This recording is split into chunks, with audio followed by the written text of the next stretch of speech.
Hello दोस्त, नमस्कार। मैं हूं संगीत दुनिया 1984 और आ गए फिर नया धमाका के साथ छठ माता का भजन लेके आप लोग होती है। आप लोगों को गीत कैसा लगा? बहुत प्यारा भजन है।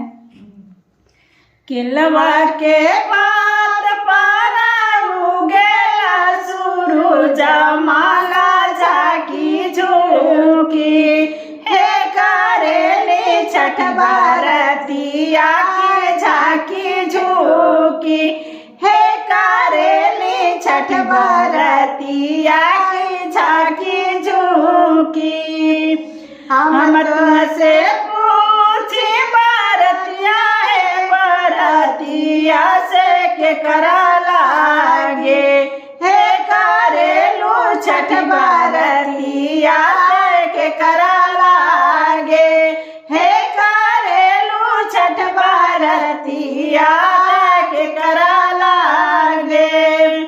हमारा जे बेटावा कवानाया सा बेटावा से उनका लागे हमारा जे बेटावा कवानाया सा बेटावा से उनका लागे हे करेला छठ बारतिया उनका लागे हे करेला छठ बारतिया से उनका लागे।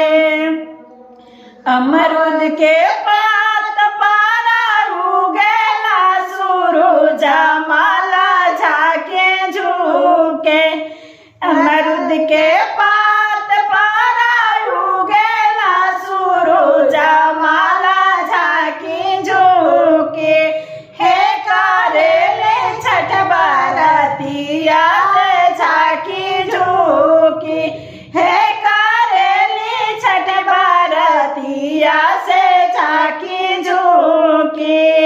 हम तुमसे पूछी बारतिया है बारतिया से के करा लागे हे करेलू छठ बारतिया से के करा लागे हे करेलू छठ बारतिया से के करा लागे। हमरो जे स्वामी कवानाया सा स्वामी उनका लागे हमारा जे स्वामी कवानाया सा स्वामी से उनका लागे हे करेला छठ बारतिया से उनका लागे हे करेला छठ बारतिया से उनका लागे। नारियल के पात पर उगेला सूरज माला झाकी झुकी नहीं करेली छठ बारतिया से झाकी झुकी हे करेली छठ बारतिया से झाकी झुकी। हम तुमसे पूछी बारतिया है बारतिया से झाकी झुकी हे करेलू छठ बारतिया से के करा लागे हे करेलू छठ बारतिया से के करा लागे।